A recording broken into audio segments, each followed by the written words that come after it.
Bienvenue dans les vocaux du Cassis. Le Cassis, centre, accueil, consultation, information, sexualité, est un centre médico-social atypique qui s'est spécialisé dans les questions de sexualité, qu'elles soient biologiques, psycho-affectives, sociales, relationnelles. Implanté à Bordeaux, son rayonnement s'étend au département de la Gironde et au-delà, à la région Nouvelle-Aquitaine. L'association a fait le choix de s'adresser plus particulièrement aux jeunes et aux personnes les plus éloignées des systèmes de santé et de prévention, à savoir les personnes en situation de handicap, de précarité, d'exil ou d'exclusion. À travers ces notes vocales, l'équipe qui met en œuvre ce beau projet souhaite partager avec vous certaines de ses actions. Pour ce nouvel épisode, Tristan est toujours transformé en web reporter, mais cette fois-ci, c'est Isabelle qui l'interroge. Isabelle, c'est la coordinatrice du Cassis. Elle y a commencé il y a 30 ans comme animatrice socioculturelle et conseillère conjugale. Elle coordonne aujourd'hui les services du Cassis et de la Maison d'Ella. Isabelle a gardé un pied sur le terrain, puisqu'elle continue d'animer des groupes de parole avec des femmes et des hommes en situation de précarité ou de migration, ainsi qu'avec des détenus. Elle nous soutient dans notre travail sur les temps de consultation.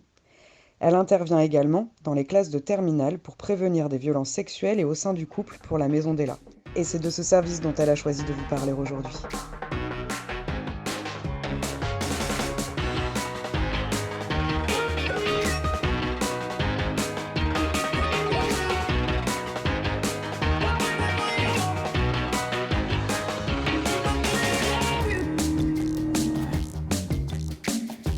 Bonjour Isabelle.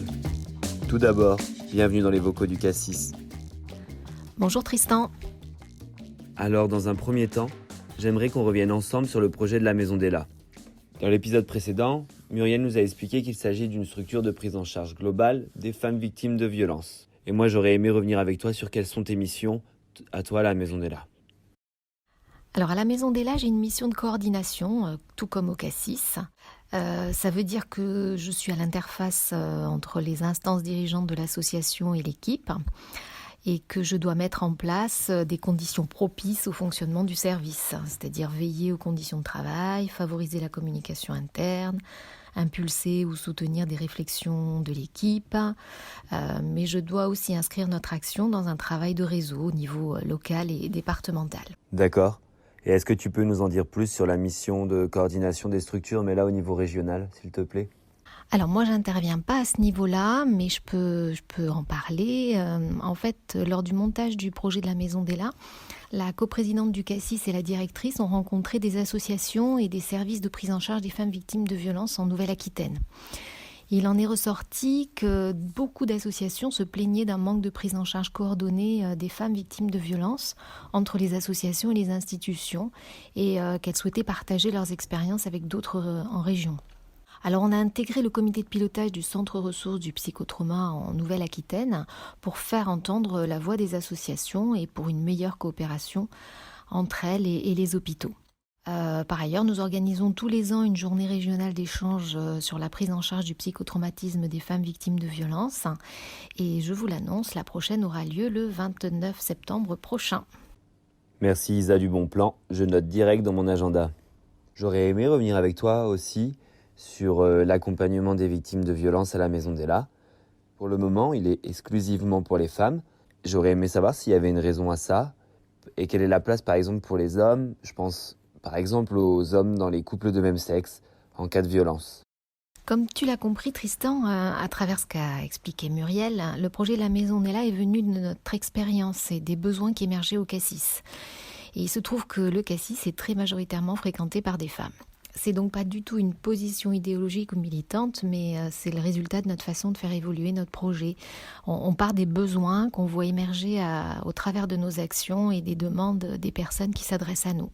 Et j'aurais aimé aussi qu'on aborde la prise en charge des enfants à la Maison d'Ella, s'il y en a une ou pas, s'il te plaît. Alors merci beaucoup de me poser cette question, parce que en fait la prise en charge des enfants, si elle n'a pas été prise en compte dans le projet initial de la Maison d'Ella, elle s'est très vite imposée à nous. En effet, un certain nombre de femmes victimes de violences conjugales ont des enfants et leur situation nous a rapidement préoccupés. Il se trouve qu'actuellement, au niveau régional, c'est un phénomène qui est étudié et les acteurs qui prennent en charge des enfants et des adolescents prennent conscience qu'il y a urgence à les considérer comme de réelles victimes des violences conjugales. Et par ailleurs, donc, il y a aussi les enfants et les adolescents victimes de violences sexuelles. À l'heure actuelle, nous ne sommes pas en mesure de les prendre en charge sur le plan thérapeutique, mais on les prend en compte évidemment sur le plan éducatif à travers les actions du CASSIS, que ce soit au centre de planification ou dans les actions d'éducation à la vie affective ou à la sexualité. Et je vais me permettre de te poser une question que beaucoup de monde se pose, c'est comment on peut faire pour prévenir les violences ? Je crois qu'on est tous plus ou moins d'accord, hein. L'éducation est primordiale et l'école, c'est un lieu très favorable pour faire de la prévention. La thématique des relations égalitaires est présente dans toutes nos interventions. Parce qu'on préfère en fait avoir une approche positive quand on aborde la vie affective et la sexualité. On n'est pas très pour une approche basée sur la prévention des risques. Pourtant, à la demande d'une infirmière scolaire avec laquelle on travaille depuis de très nombreuses années, on a conçu des interventions spécifiques en vue de sensibiliser des lycéens au phénomène de l'emprise dans les relations et de les sensibiliser aussi aux violences sexuelles. En fait, on s'adresse à des lycéens en classe de terminale et auprès desquels nous sommes déjà intervenus, que ce soit au collège ou au lycée, en seconde et même parfois en première. Est-ce que tu peux nous en dire un peu plus sur ces interventions ? Eh bien, nous nous sommes inspirés d'un programme canadien qui s'appelle Passage, qui est disponible sur le net. Donc, à travers des petites histoires que nous avons adaptées au contexte français, qui sont très proches de celles que vivent les ados, on anime des échanges qui ont pour but de les faire se questionner sur les évidences, comme par exemple quand on est amoureux, c'est normal d'être jaloux, c'est même une preuve d'amour, ou alors les vrais garçons, entre guillemets, ont des besoins sexuels supérieurs à ceux des filles, ce qui peut justifier qu'ils peuvent forcer leur partenaire. Ou alors quand on a bu, on n'est pas responsable de ce qu'on fait. Donc on les fait entrer dans un récit d'une histoire d'amour entre deux ados, dont l'un prend petit à petit le contrôle. Notre objectif, comme toujours, c'est pas d'imposer des messages tels que il faut se respecter les autres, mais on essaie de leur donner des clés pour comprendre, d'éveiller leur esprit critique en faisant se confronter les points de vue, les leurs, ceux de leurs camarades ou les nôtres. Qu'est-ce qui manque selon toi pour lutter à l'heure actuelle contre les violences dites intrafamiliales ? En premier lieu, plein de choses dont on parle souvent. Une éducation non sexiste, une remise en question des assignations de genre, etc. Mais ce qui manque aussi absolument, c'est la prise en charge des enfants victimes de violences, comme je le disais un petit peu avant, et aussitôt que possible. Ça veut dire qu'il faut absolument former les professionnels de l'éducation, des loisirs, au repérage de ces enfants dont les comportements sont des signes souvent mal compris. Il faut qu'ils soient pris en charge par des professionnels formés au phénomène d'emprise et au syndrome de stress post-traumatique. On sait que sinon, ces enfants sont de potentielles victimes ou auteurs de violences. Et puis il faudrait prendre en compte les auteurs.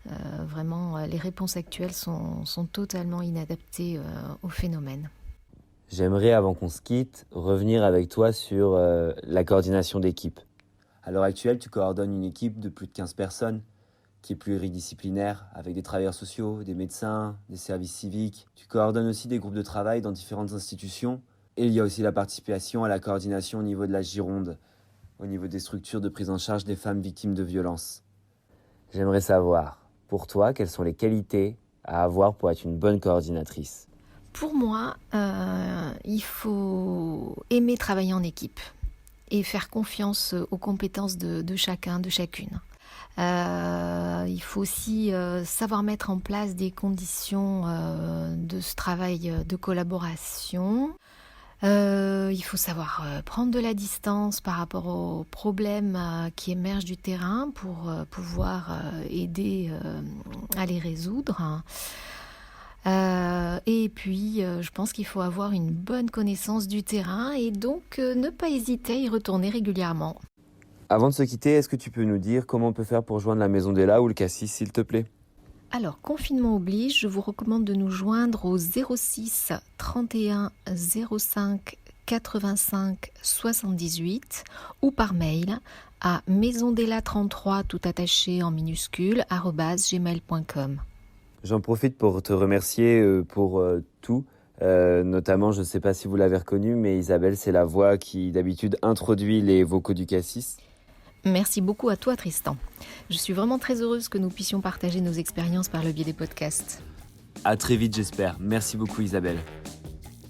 Ce podcast touche à sa fin. J'espère qu'il vous aura plu. La semaine prochaine, c'est moi que vous retrouverez pour aborder cette fois-ci les séances d'éducation à la vie affective et sexuelle avec des élèves de primaire.